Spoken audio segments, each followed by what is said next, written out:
Acesse sejaamigo.com.br e conheça os planos. Amigo, viva conexões reais.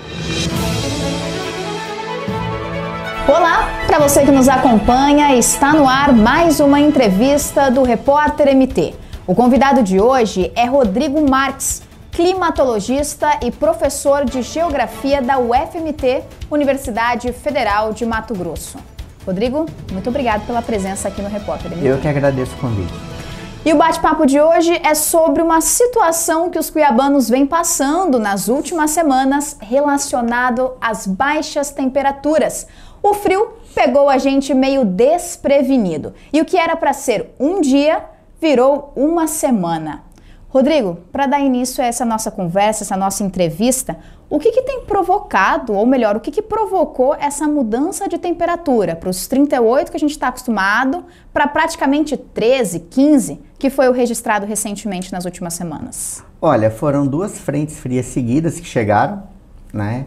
E não é incomum, é normal elas atuarem com maior intensidade agora, no mês de maio.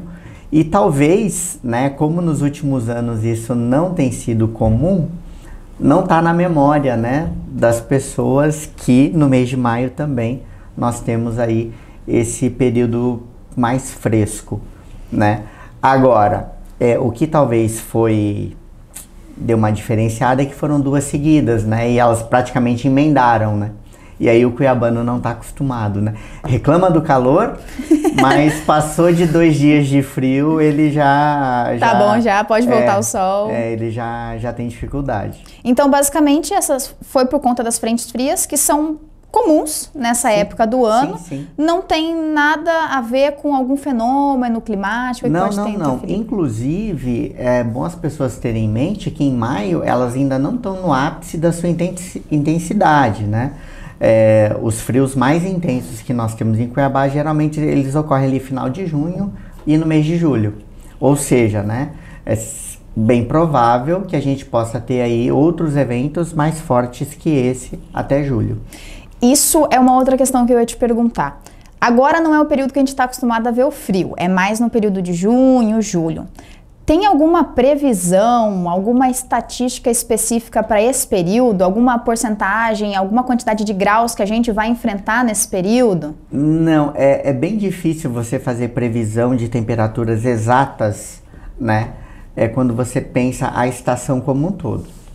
E no caso, como nós estamos aqui na estação seca, vamos pensar aí maio, junho e julho, né? O que se tem é que as temperaturas elas tendem a ser um pouco acima do normal, né? A gente vai ter um período um pouco mais quente que o normal. Só que esse normal que a gente fala não é o ano passado, né? É a média aí entre 1991 e 2020, né? Esses 30 anos é o que a gente usa como média histórica, né? A última normal climatológica que a gente acaba utilizando. Então, é bem provável sim que nós tenhamos aí temperaturas, né, na faixa aí próxima a 10 graus até o final da estação, ou talvez até um pouco abaixo.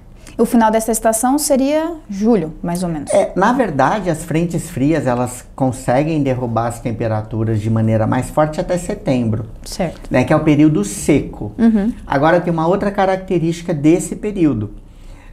Como o ar é muito seco, né, e a tendência é que ele vá ficando mais seco conforme a gente avance, né, para julho, agosto, setembro, vai ser muito comum as pessoas, no início da manhã, entre 5 e 7 horas da manhã, sentir uma temperatura bem baixa, inclusive de 22 graus, que não tem nada a ver com frio. Sim. Né, por estar seco, mais ou menos como o deserto, né? Muito quente durante o dia e gela à noite. Então, a gente deve sentir isso agora, né? Mais comum. Principalmente agora com duas frentes que passaram seguidas, tem esse ar seco, né, que ele se instala aqui agora e que nós vamos sentir aí o início das manhãs bem fresco, né, bem geladinho, como diz o cuiabano. Esfriou, crianças. E assim, falamos sobre o frio, né, as temperaturas podem cair aí até mais ou menos 10 graus até o fim da estação, que seria em setembro. No ano passado, aproveitando que estamos fazendo uma comparação aqui entre o ano passado, no ano passado nós tivemos temperaturas muito altas também. Chegamos à casa ali dos 44,2 graus mais ou menos. Para este ano, É provável que enfrentemos ainda uma onda de calor maior que a do ano passado, com temperatura chegando, sei lá, a 50 graus? Eu espero que não. Também não, também espero. Porque ano passado foi o ano mais quente da história de Cuiabá. Desde quando começaram as medições em 1912, 44,2, que foi no mês de outubro, foi o mais quente já registrado na história de Cuiabá. E falamos de uma temperatura medida na sombra. Né? Detalhe. Não é uma temperatura medida ali com o sol batendo em cima. Tá? Então, como as médias estão um pouco acima do normal, e aí se baseando em 2020, por exemplo, que tinha sido o ano mais quente da história, 2021 ele foi quente, foi mais quente que o normal, mas não foi mais quente que 2020. Então, se espera que esse ano ele seja mais quente que o normal, mas o modelo não indica que ele vai ser mais quente que foi o ano passado. E isso não quer dizer que a gente não possa chegar aí em temperaturas 43 alto ou até mesmo em 44. Tá? Isso não quer dizer isso, né? A gente pode. Eu acho pouco provável pela estatística da maneira como os dados se comportam, mas temperaturas acima dos 42 com certeza a gente deve ter esse ano. Acima dos 42, mas não chegando aos 44. Eu não sei se eu fico feliz ou se eu fico triste com essa informação. Mas tá bom. Agora voltando para uma questão um pouco mais séria, que é o que está acontecendo no Rio Grande do Sul. As enchentes, as chuvas que haviam parado e se tornaram constantes novamente, têm provocado e têm causado cada vez mais tragédias naquele estado.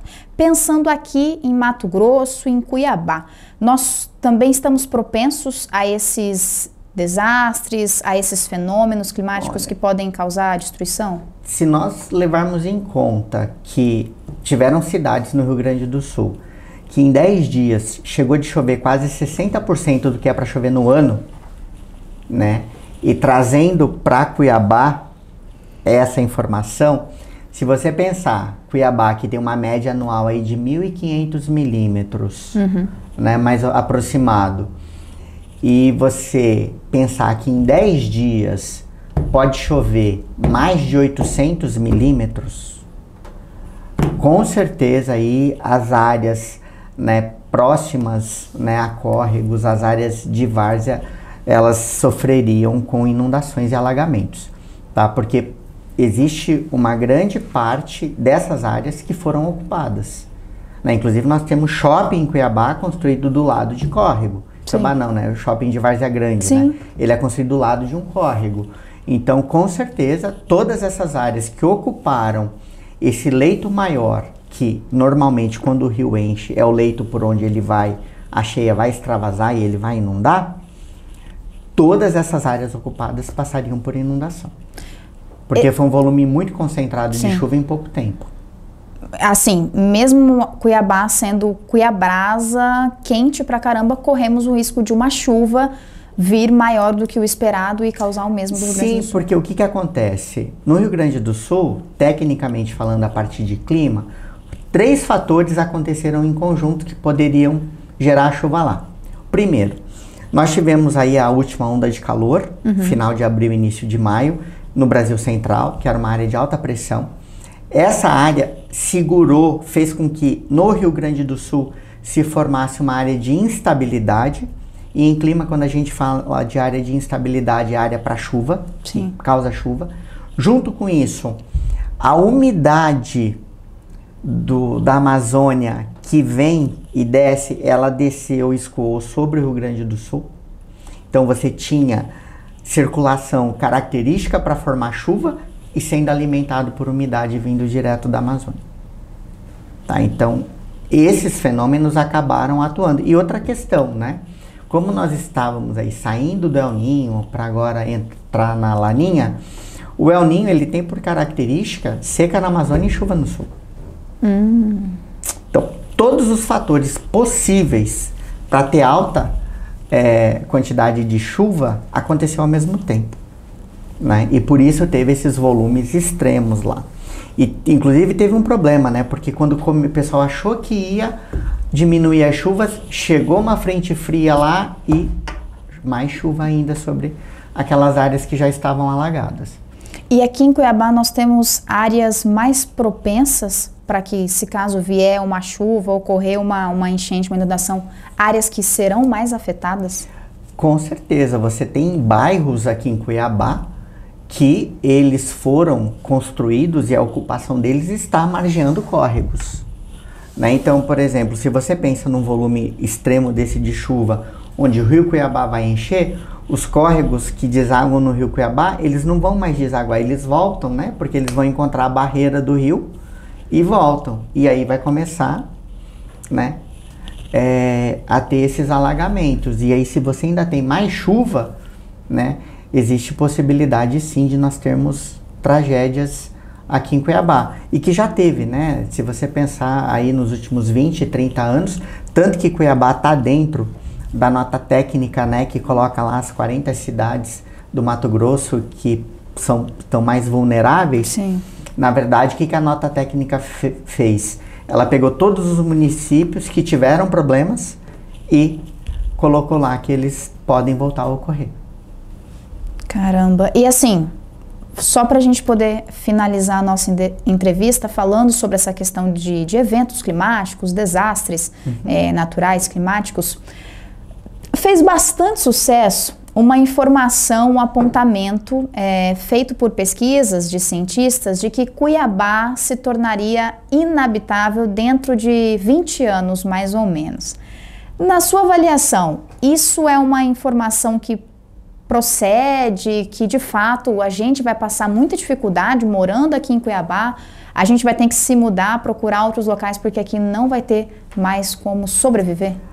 Olha, assim, o título da matéria que traz a questão do inabitável, eu acho que ele não condiz muito com o texto, né? Porque se você pega mesmo o trabalho em si, que essa matéria faz a referência, ele não vai ter elementos que mostram claramente a questão do inabitável, né? Até porque quando a gente fala do inabitável, a gente tem que pensar para quem que é inabitável, Sim. né? Porque aquele que for ter recurso, que tem dinheiro, pode fazer 50 graus em Cuiabá que ele vai estar na bolha de ar-condicionado dele. Sim. Né? Então, a população mais pobre, essa sim vai ser extremamente penalizada. Porque qual é a tendência? A tendência é que nós tenhamos as temperaturas mais elevadas, elas ocorram com maior frequência. Então, se até 2009 nós nunca tivemos 42 graus em Cuiabá, a partir de 2010, sistematicamente, as temperaturas ultrapassam 42 graus, chegando a 43, e agora, desde 2020, né, de 2020 para 2023, por 2 vezes a temperatura chega a 44 e o ano passado ultrapassou 44. Então, o que eu observo, né, eu acho que a questão do inabitável foi mais título de matéria para chamar a atenção, para as pessoas abrirem a matéria, né. Agora, né, nós estamos caminhando para um ponto muito crítico. Por quê? Porque quanto mais quente o local, maior a capacidade de formar temporais. Né? Se a temperatura fosse aí em torno de 1 grau mais baixo, né, as chuvas no Rio Grande do Sul poderiam ser bem menos intensas. A discussão é por aí agora. Então, se Cuiabá tem uma temperatura cada vez mais elevada, a tendência de você formar temporais cada vez mais fortes aumenta. Então, ter uma temperatura baixa, né, na cidade contribui para que nós não tenhamos temporais tão severos. E eu ia te perguntar, aproveitando que você comentou, qual que é essa relação de uma cidade ter temperaturas mais altas e estar mais suscetível a temporais? O que acontece? O ar quente sobe. Certo. Então, se você tem um ar muito quente, a tendência é ele subir cada vez mais. E conforme ele sobe formando nuvem, eu consigo fazer com que a minha nuvem tenha uma altitude vertical maior. Ela se desenvolve mais verticalmente. E o que é a nuvem? Água líquida. É água condensada. Sim. Então, eu vou formar nuvens cada vez mais espessas, mais pesadas, com mais água. Entendi. E com o movimento de ar dentro dela cada vez mais intenso. Que quando ela rompe, né, a capacidade dela de se manter como nuvem, né, que ela vai despejar água, esse vento vai descer com uma intensidade muito forte. E aí eu vou ter um volume alto de chuva e ventos cada vez mais fortes. Rodrigo, obrigada por ter vindo aqui, por ter tirado essas dúvidas, esclarecido esse frio, esse calor, esse quesito aí que tem abalado os dias dos cuiabanos. Mais uma vez, te agradeço pela presença aqui no Repórter MT. Eu que agradeço e sempre que precisarem, é só chamar. E assim, chegamos ao fim de mais uma entrevista no Repórter MT. Esses e outros conteúdos você confere no site repórtermt.com. Até a próxima!